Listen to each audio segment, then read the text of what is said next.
என் பேரு காத்தவரன். எனக்கு 2 தம்பிங்க ஒரு தங்கச்சி இருக்காங்க. நீங்க தப்பா நாளையிட்டான்ட்டீங்க.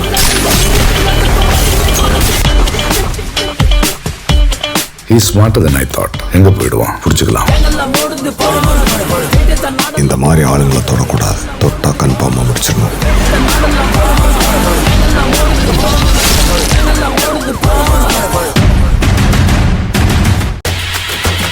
கேட்டுக்கோ. இப்போ உன்னை பிடிக்கலன்னு சொல்ற செழியன் நாளைக்கு உன்னை பிடிச்சிருக்குன்னு சொல்ற அளவுக்கு சூழ்நிலைய உருவாக்கிதான் ஆகணும். இல்ல எதுலயுமே ஆதிசங்கரியும் செழியனும் பணியிலனா பணிய வைக்கிறதுக்கான ஒரு கிரிட்டிக்கல் சுச்சுவேஷனை உருவாக்கிதான் ஆகணும். அதை விட்டுட்டு இப்படி வாழ்றதுக்கு பயந்து ஓடக்கூடாது. டாடி பேசுறதெல்லாம் கரெக்டா இருக்கு, ஆனா அதை செஞ்சு முடிக்கிறது எவ்வளவு சேலஞ்சிங்கா இருக்கு. ஆதிசங்கரி ஆண்டிய தாண்டி எப்படி நான் செழியனை அடைய முடியும்? அவன் தான் சரியான அம்மா புள்ளையா இருக்கானே. அவங்க யார சொல்றாங்களோ அவளதான் கட்டிப்பன்னு சொல்றான். ஆதிசங்கரி கை காட்டுறவ கழுத்துல செழியன் தாலி கட்டிடுவானா இல்ல கட்டதான் விட்டுருவேனா? அப்படி ஒரு சம்பவம் நடக்கவே நடக்காது. நடக்கவும் நான் விட மாட்டேன். என்ன மீறி இந்த வீட்டுக்கு மருமகளா யாரும் வரவும் முடியாது.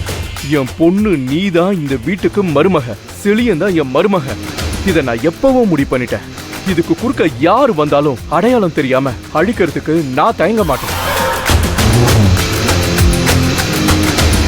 இவ்வளவு நாளும் என் சுயரூபத்தை அடக்கி வச்சிருக்கிறதுக்கு காரணம் என் சுயரூபம் வெளியில தெரியக்கூடாதுன்றதுக்காக தான்.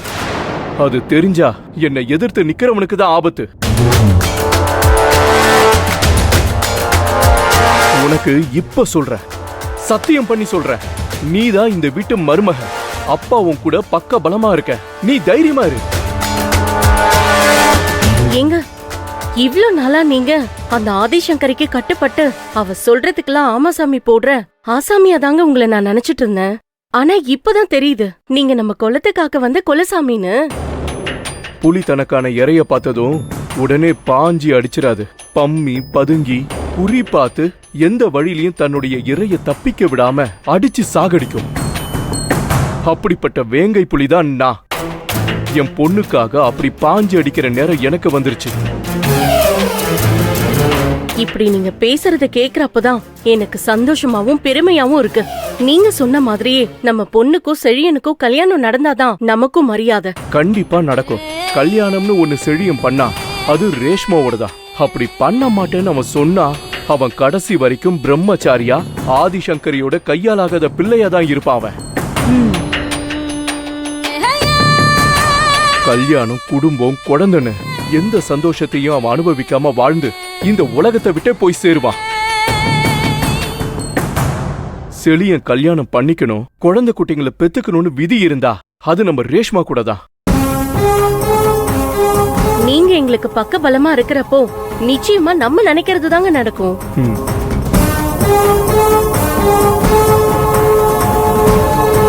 என்ன ரேஷ்மா, உன் அம்மாவுக்கு என் மேல நம்பிக்கை வந்துருச்சு. உனக்கு என் மேல நம்பிக்கை இருக்கா இல்லையா?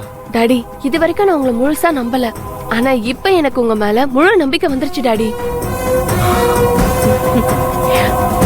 இவ்ளோ நாளா மம்மி மட்டும்தான் எனக்கு சப்போர்ட்டா இருக்காங்க. நீங்க ஆதிசங்கரி ஆண்டிக்கு ஃபேவரா இருக்கீங்கன்னு தான் நினைச்சிட்டு இருந்தேன். ஆனா இப்போ நீங்க என்கிட்ட பேசினதை கேட்டதுக்கு அப்புறம் என் டாடியை தவிர வேற யாரையும் நம்புறது இல்லைன்னு முடிவுக்கு வந்துட்டேன். என் டாடி எனக்கானவருன்னு எனக்கு முன்னாடியே தெரிஞ்சிருந்தா நான் இப்படி பெட்டியை தூக்கிட்டு போயிருக்கவே மாட்டேன். ஆனா இப்ப எனக்கு தைரியமா துணிச்சலும் வந்துருச்சு டாடி. இனிமே இந்த வீட்டை விட்டு நான் எந்த காரணத்தை கொண்டும் வெளியேறவே மாட்டேன். போதுமா டாடி? இது போதுமா? என் பொண்ணு முகத்துல நம்பிக்கையையும் சந்தோஷத்தையும் பார்த்துட்டேன். இனி எப்பவும் அது குறையாம நான் பாத்துக்கிறேன். நம்பிக்கையோடு. Okay daddy.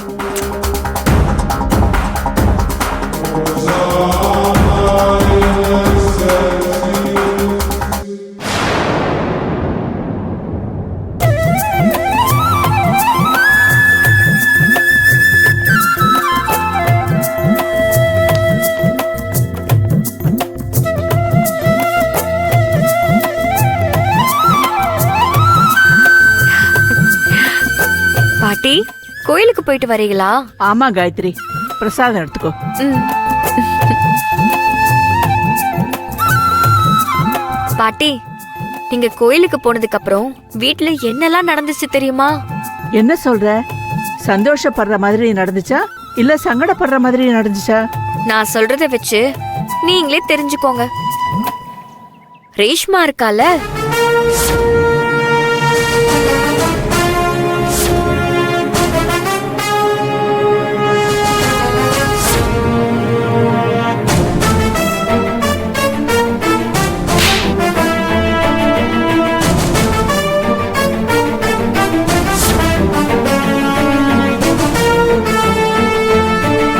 இதுதான் பாட்டி நடந்துச்சு. ஓ, இவ்வளவு தூரம் நடந்துருச்சா? ம். இது சந்தோஷப்பட வேண்டிய விஷயம்தான். ஆதிசங்கரி அம்மா எப்பவுமே எதுலயுமே கரெக்டா தான் முடிவெடுப்பாங்க. அந்த ரேஷ்மா பிசாசு மட்டும் செழியனை கல்யாணம் பண்ணி இந்த வீட்டுக்கு மருமகளா வந்தான்னு வை, அம்மாவையும் மகளையும் கையிலேயே பிடிக்க முடியாது. இந்த வீட்ல அப்படி ஒரு அராஜகத்தை பண்ண ஆரம்பிச்சிருவாங்க. ம், நீங்க சொல்றது சரிதான் பாட்டி. அவங்க அலப்பறைய தாங்க முடியாது. ஆதிசங்கரி மேடம் இந்த விஷயத்துல சரியாதான் முடிவெடுத்திருக்காங்க. சரிங்க பாட்டி, நான் மார்க்கெட்டுக்கு போய் காய்கறி எல்லாம் வாங்கிட்டு வந்துடுறேன். காயத்ரி, மார்க்கெட்டுக்கு போறதுக்கு தான் இந்த வீட்ல ஏகப்பட்ட பேர் இருக்காங்களே, அவங்களெல்லாம் அனுப்பாம நீ எதுக்கு போய் கஷ்டப்படுற? இதுல என்ன பாட்டி கஷ்டம் இருக்கு? மார்க்கெட்டுக்கு போற சாக்கா வச்சுதான் நான் எங்க அப்பா அம்மாவே பார்த்துட்டு வர முடியும்.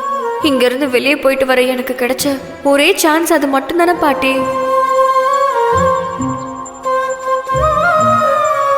என்ன காயத்ரி யோசிக்கிற? ஆ, வேற ஒண்ணும் இல்ல பாட்டி. எந்த நேரமும் வீட்டுக்குள்ளே அடைஞ்சு கிடந்தா ஒரு மாதிரியா இருக்கு. அதான் அப்பப்ப மார்க்கெட்டுக்கு போயிட்டு வர சாக்குல வெளியில சுதந்திரமா போயிட்டு வரேன்.